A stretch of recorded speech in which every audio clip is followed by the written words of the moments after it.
இந்த சீசன்ல முத்துக்குமரன் அவர்களுக்காக நம்ம வந்து இதோட மூணாவது தடவை வந்து கண் கலங்கி இருக்கோம். அந்த ப்ரோமோ வந்து பார்க்க முடியல மக்களை, சத்தியமா வந்து பார்க்க முடியல.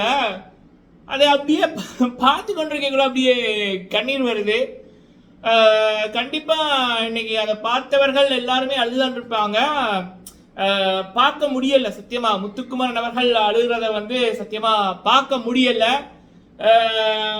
எத்தனை பேர் அந்த ப்ரோமோ ஃபுல்லா பாத்தீங்க அப்படின்றத கமெண்ட்ல சொல்லுங்க. நம்மளால முடியல, சரிங்களா?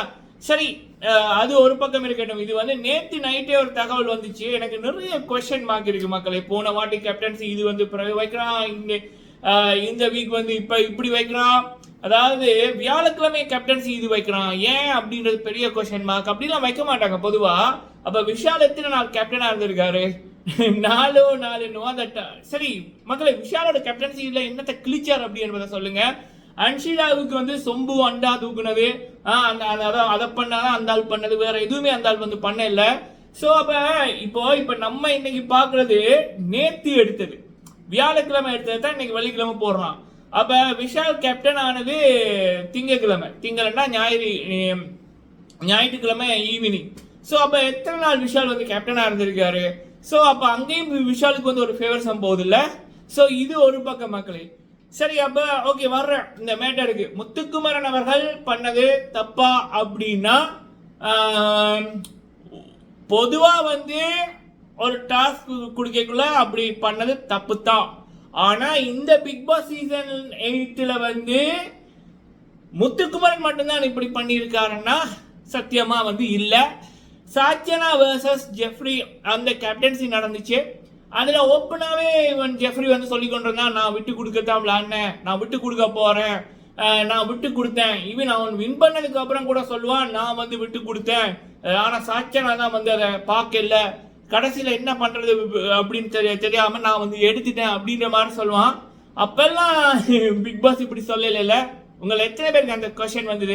அப்புறம் இந்த கோவா கேங் ஃபேவரிசம் பண்ணது அப்படின்னு எக்கச்சக்கமா இருக்கு, 4-5 உதாரணங்கள் இருக்கு. ஸோ அப்படி பார்க்கக்குள்ள முத்து அவர்கள் பண்ணது தப்பு இல்லை அப்படின்றது ஒன்று. ரெண்டாவது விடயம், இது வந்து முத்துக்குமரன் அவர்களுடைய கேம் பிளே. ஏன்னா எல்லாமே இண்டிவிஜுவல் கேம் தான் நடக்குது. ஸோ அப்போ மைண்ட் கேம் தான் இது. ஸோ இன்னும் 4 வீக் இருக்கு பிக் பாஸ் 8 தமிழ் முடிகிறதுக்கு. 4 வீக், ஃபினாலேக்கு 3 வீக், சரியா? அப்போ பிக் பாஸை பொறுத்த வரைக்கும் தொடர்ந்து நாமினேஷன்ல வந்துகிட்டு இருக்கிறது ஒரு பெரியதொரு பிளஸ் உண்டு. அப்படி இருக்கக்குள்ள ஸோ முத்துக்குமரன் எனக்கு தெரிஞ்சு தமிழ் பிக் பாஸுக்கு வந்த போட்டியாளர்கள் the greatest and the best contestant அப்படின்னா முத்துவை தான் நான் சொல்லுவேன். நான் மட்டுமில்லை, எல்லாருமே, சரிங்களா? என் தெலுங்கு பிக் பாஸ் பாக்குறவங்களே முத்துவை தான் பெஸ்ட்ன்றாங்க. அவங்களுக்கு அபிஜித்துக்கு அப்புறம் முத்து தான் பெஸ்ட் அப்படின்றாங்க. சீசன் 4 அபிஜித் ஒருத்தர் வந்திருந்தாங்க, வேற லெவல் பிளேயர், கிட்டத்தட்ட முத்து அவர்களை போலதான். ஸோ அப்படி இருக்கக்குள்ள முத்து அவர்களுக்கு வந்து ஆரம்பத்திலே சொல்லியிருப்பாங்க 15 வீக் நான் நாமினேஷன்ல வருவேன் அப்படின்ற மாதிரி. ஏன்னா நேர்மையா இருந்தாலே அட்டாக் அதிகமா இருக்கும். ஸோ அப்ப முத்து அவர்கள் தேவைப்பட்டது அவருக்கு வந்து அவர் நினைச்சிருக்கலாம், அவர் நினைச்சிருக்கலாம்னு நான் என்னுடைய தோற்றத்தை சொல்றேன். அவருக்கு வந்து ஓகே நாமினேஷன்ல வரணும் அப்படின்றது ஒண்ணு. இதெல்லாம் 2வது 3வது விடயங்கள் தான்.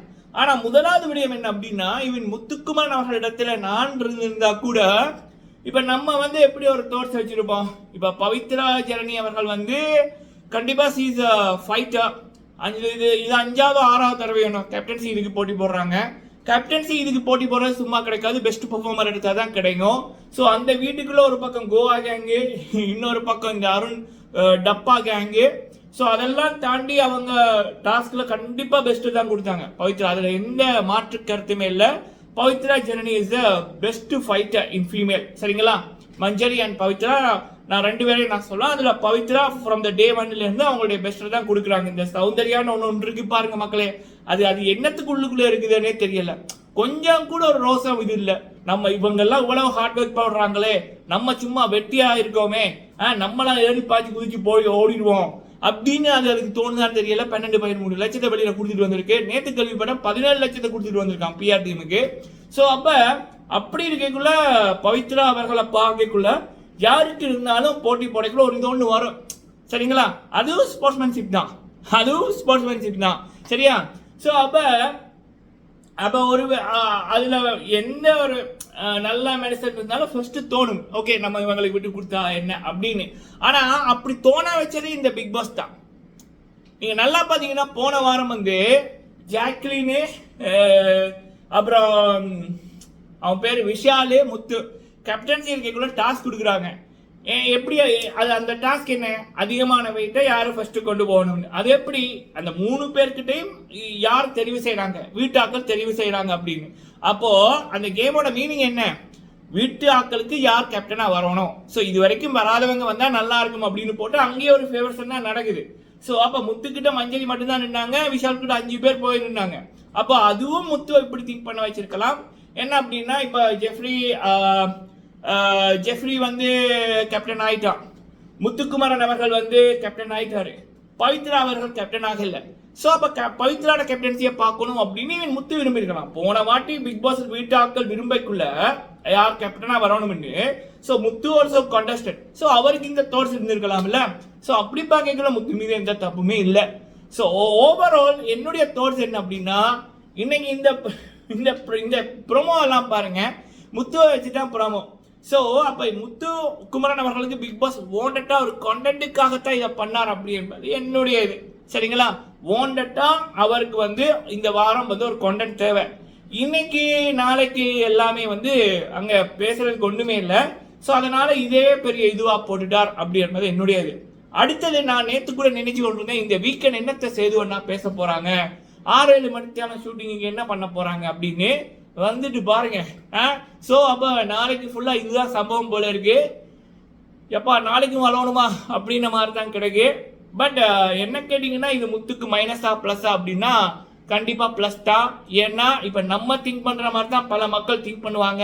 நிறைய கொஸ்டின் வரும், அப்போ அவன் பண்ண அதுக்கு என்னடா பேரு, இந்த கோவா கேங் பண்ணுது அதுக்கு என்னடா பேரு, ஒன்றுமே பண்ணாமல் ஒன்று இந்த மேச கதிர மாதிரி இருக்குது இல்லை சௌந்தர்யா, அது அது அது எதுக்கு உள்ளுக்குள்ள இருக்கு அப்படின்னு மக்களோட பார்வையும் மக்களோட தோற்றம் இருக்கு. முத்து பண்ணதுல எந்த தப்புமே இல்லை. சரியா, முத்துக்குமரன் இது எந்த தப்புமே இல்லை. எனக்கு அவரை இன்னும் பிடிச்சிருக்கு. அவர் அழுதார் பாருங்க, அது அந்த ஆத்மார்த்தமா வருது அந்த மனுஷன். அது சொல்லக்குள்ளே எனக்கு நமக்கு எமோஷனல் ஆகுது. பட் வாட் எவர் அவர் பண்ணதுல அவருடைய கேம்ல இது அவர் பார்ட் ஆஃப் அவருடைய கேம்.